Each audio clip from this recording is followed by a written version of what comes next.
سلام علیکم دوستانو، ستړي مشئ. خدای دې که جوړ روغ صحتمند اوسئ. فواد نادري چینل ته ښه راغلاست.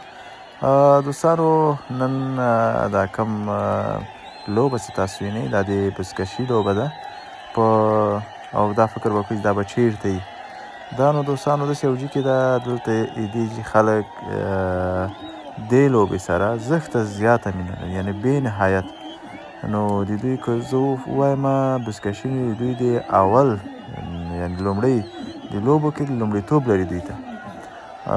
وقت تاسو وینئ څومره تعداد خلک دلته راغلي دي، په څومره تعداد لیدونکي دلته راغلي، په څومره شوق، په څومره ذوق باندې دا لوبه دوی مخته بوتله. یعنې که دلته تاسو نږدې نه دې لوبې شاهدان تاسو وای، نو تاسو به کتلی وای چې دا خلک دې لوبې سره څومره مینه لري. دا ځای البته بدخشان ولایت ده، سمت شمال خواته. په سمت شمال کې عموما د بزکشي لوبې سره ډیره مینه لري، خو د بدخشان او بعضې ولایتونه دي دا بیا خاص کر زښته زیاته مینه لري دې لوبې سره. نو دوستانو، دا مجلس نه د دې لوبې نه د دې لیدونکو نه تاسو خوند واخلئ. مننه چې زموږ سره همیشه هستئ. دا خپرونه تاسو وینئ، زموږ چینل درته سبسکرایب کړئ، لایک کمنټ هم د یادونه وځي او پاتې خپرونه هم وګورئ.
Hola,